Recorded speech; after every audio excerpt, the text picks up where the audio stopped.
बहुत अच्छा प्रश्न किए हैं चंदन जी कि टीचिंग में रहते हुए सफलता लेना। वाक़ई में ये बात बहुत हद तक एकदम सही ही माना जाए और सही ही है कि टीचिंग में रहते हुए होता क्या है कि आपका एजुकेशन जारी रहता है और बच्चों को पढ़ाने का मतलब है कि टीचर कोई भी यदि 4 गुना नहीं पढ़ता है, तो वो बच्चे को अच्छे से पढ़ा नहीं पाएगा। कोई भी शिक्षक तभी पढ़ा सकता है जब वो 4 गुने बच्चे से ज़्यादा पढ़ रहा है। तो पढ़ाते हुए बच्चों को यदि पढ़ा जाता है, तो आगे सफलता भी अपने लिए सुनिश्चित हो जाती है। तो यही चीज़ मेरे साथ हुआ, बच्चों को खूब पढ़ाते थे और वो चीज़ मेरे साथ अब की बार हो गया है। इससे पहले भी हुआ था तो मात्र मैं 2 अंक से +2 छूट गया था, लेकिन अब की बार कट ऑफ से 28 अंक ज़्यादा है और निश्चित रूप से सफलता मिली है। एक कहावत है कि मेहनत खामोशी से कीजिए कि सफलता शोर मचा दे। अभी हमारे साथ जो शख्स बैठे हुए हैं, इनकी जीरो से हीरो की कहानी आज हम सुनाने वाले हैं। ऐसा क्यों कह रहे हैं?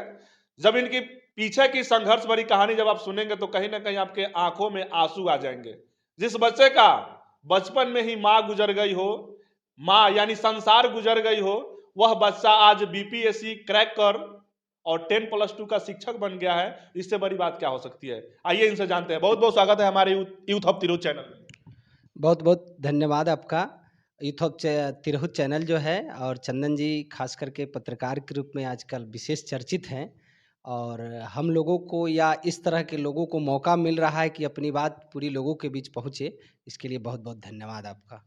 बहुत लोगों से हमने सुना कि इस लड़का का नौकरी हो गया, बहुत अच्छी बात है, लेकिन इसके पीछे की कहानी, संघर्ष भरी कहानी कोई नहीं जानता है। मैं चाहता हूं कि आज हमारे चैनल यूथ ऑफ तिरहुत पे उस संघर्ष भरी कहानी की एक एक पात्र अब अपने जुबानी हमारे दर्शकों को सुनाए, ताकि वो भी घबराए नहीं, पीछे नहीं हटे, डटे रहे और कहीं ना कहीं मंजिल तक वो पहुंच जाएंगे। क्या रही इसके पीछे की कहानी? विशेष रूप से हम यही कहना चाहेंगे इस चैनल के माध्यम से कि देखिए जीवन में सफलता निश्चित रूप से मिलती ही है और उसके लिए यदि लगातार लगे रहेंगे तो निश्चित ही सफलता आपको प्राप्त होगी। एक कहावत भी है कि विकास तब विकास है जब वो निरंतर हो और इस पंक्ति को फॉलो करते हुए यदि व्यक्ति आगे बढ़े जीवन में तो निश्चित रूप से सफलता उसको मिलती ही मिलती है। आइए हम अपना एक छोटा सा परिचय दे दें आपको। मेरा नाम विकास कुमार हुआ और मैं दिलावरपुर गांव के अलखडबरी टोला का निवासी हूं। मेरे पिताजी का नाम प्रभुदेव प्रसाद कुशवाहा है और उसी अलखडबरी प्रांत से एक छोटे से मोहल्ला से रहने वाला हूं विकास कुमार।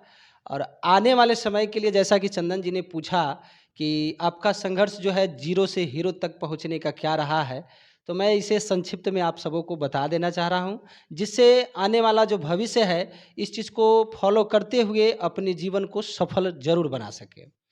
तो हमारी पढ़ाई बचपन से प्राथमिक विद्यालय में हुई, प्रारंभिक शिक्षा पूरी हुई और इसके साथ ही हमारे दिलावरपुर पंचायत के पूर्व मुखिया और हमारे गुरुजी, मेरे पिताजी के गुरुजी और मेरे परिवार के चाहे दिलावरपुर समाज के गुरुजी कहलाने वाले आदरणीय शिवजी भगत जी, जिनका योगदान मेरे शिक्षा में, मेरे पढ़ाई-लिखाई में, प्रारंभिक शिक्षा में विशेष रूप से बहुत उल्लेखनीय रहा है।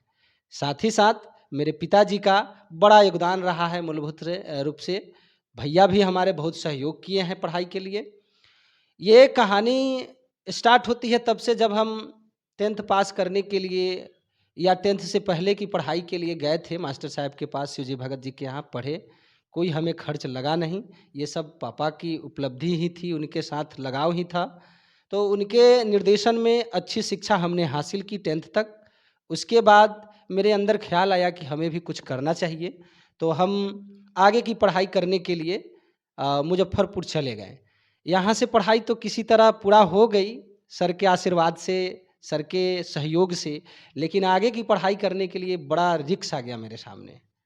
इसमें थोड़ी-सी योगदान मेरी बहन है एक मुज़फ़्फ़रपुर में, उनका भी योगदान रहा है, कम या ज़्यादा, प्रत्यक्ष, अप्रत्यक्ष, हर तरह से उनका भी योगदान रहा है। पर आप समझ सकते हैं इस चीज़ को कि कोई भी व्यक्ति चाहता है कि खुद से मेहनत करे और खुद से अपनी कामयाबी का नज़ारा आगे दें। इस वजह से सहयोग तो मिला भी और हम लिए भी सहयोग, लेकिन फिर भी हमने सोचा कि नहीं, मेहनत करनी चाहिए। तो ट्यूशन, कोचिंग पढ़ते-पढ़ाते बहुत सारी बाधाएँ आई जीवन में, बहुत परेशानियाँ आईं। उसको झेलते हुए मैंने आगे बढ़ा, परिश्रम किया। आगे चल कर के जब हमारी इंटरमीडिएट क्लास पूरी हो गई, फिर ग्रेजुएशन किए, फिर मास्टर डिग्री मैंने एलएस कॉलेज से फाइनल किया। तब वहीं के एक शिक्षक थे डॉक्टर बीएस झा, उन्हीं के द्वारा बड़ा अच्छे तरीके से हमें आगे के लिए कि भाई ऐसे करना है, वैसे करना है, उत्साहित किया गया और जगह-जगह पे हमें गाइड किया गया कि विकास कुमार ऐसे करो, ऐसे करो। तो बीएस झा जो प्रोफेसर रहे पॉलिटिकल साइंस विभाग के थे, उनका भी योगदान बड़ा रहा है। फिर हुआ कि भाई एकेडमिक एजुकेशन पूरा हो गया, हमें शिक्षक बनना है और प्रारंभ से ही हम पढ़ते पढ़ाते चले आ रहे थे।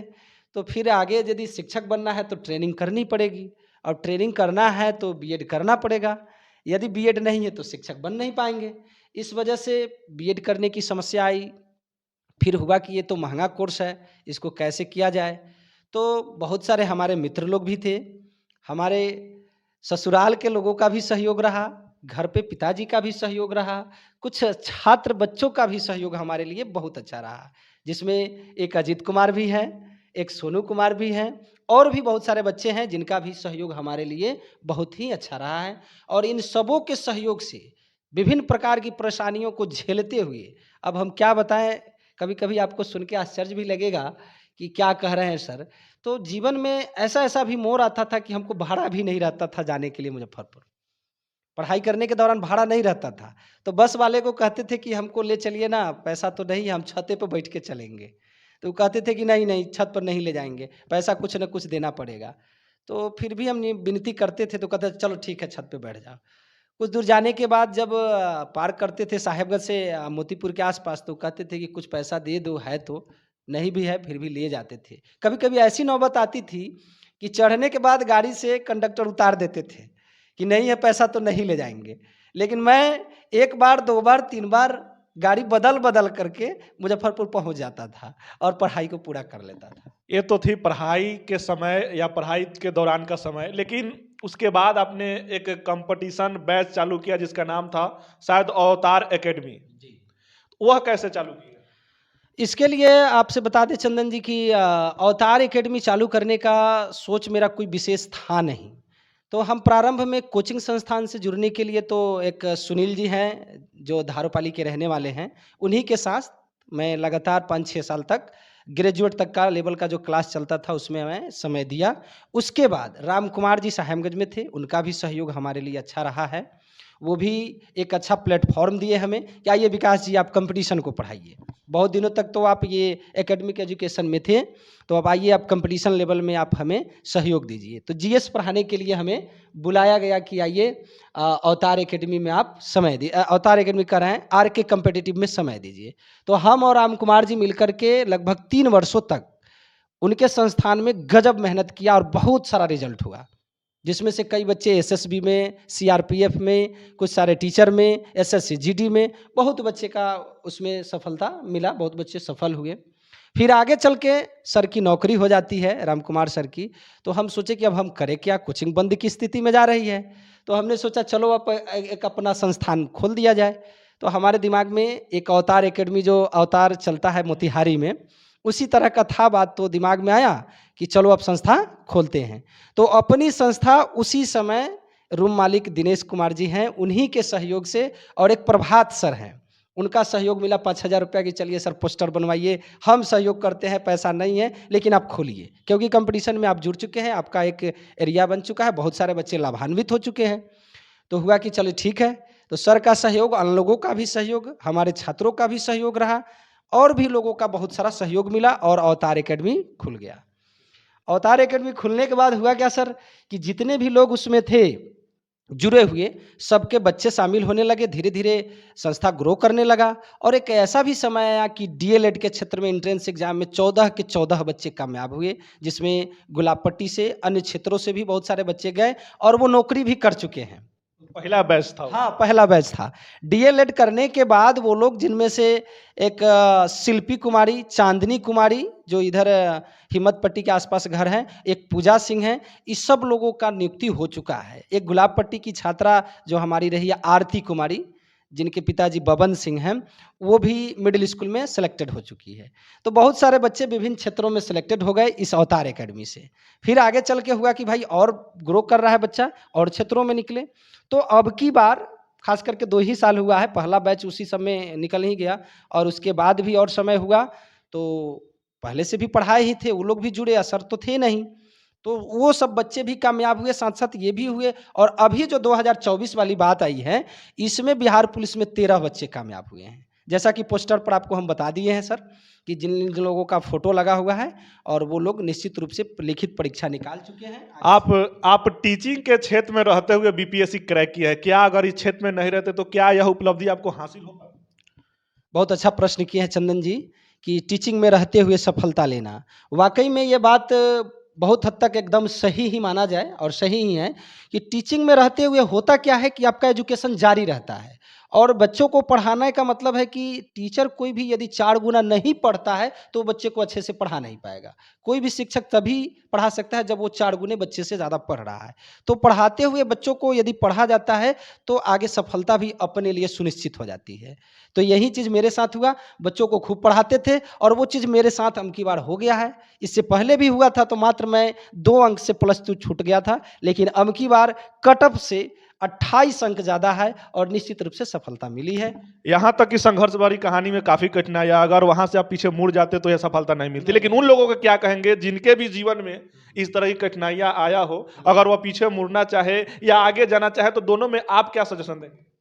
देखिए, जो बच्चे यदि जुड़े हुए हैं, तो कहा जाता है जो व्यक्ति चलते हैं वही मंजिल तक पहुँचते हैं। यदि चलते-चलते आप बीच में रुक जाते हैं जैसे कछुआ और खरगोश वाली कहानी है, कि ठीक है मेहनती बच्चा भी खूब मेहनत करता है, आगे बढ़ने की कोशिश करता है, लेकिन बीच रास्ते में किसी बाधावश या किसी परेशानीवश यदि रुक जा रहा है, तो वो सफल नहीं हो पाएगा। उसके लिए चाहिए कि वो निरंतर चलता रहे, तभी जाकर के उसको मंजिल मिलेगी, निरंतर लगा रहे, अपने आप को हारे नहीं।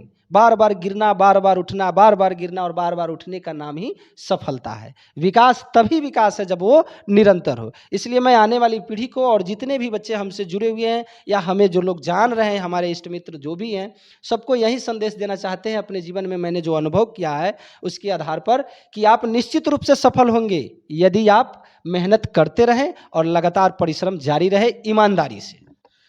चलिए, ये युवा है और यूथ ऑफ तिरहुत पे अपने बेबाक अंदाज में अपने संघर्ष भरी कहानी जो है खुल के बताए। आपका क्या कुछ राय है कमेंट जरूर कीजिएगा। अब तक के लिए जय हिंद, बहुत बहुत धन्यवाद। बहुत-बहुत आपका धन्यवाद और तिरहुत जो है, ये चैनल जो है इनका चंदन जी का, आप इसे देखें और लोकल न्यूज़ के लिए बहुत फेमस हैं। आज मेरे पास भी आए हैं, इनके लिए बहुत-बहुत धन्यवाद चंदन जी। यूथ ऑफ तिरहुत चैनल को सब्सक्राइब करें, बेल आइकन दबाएं वीडियो को सबसे पहले देखने के लिए।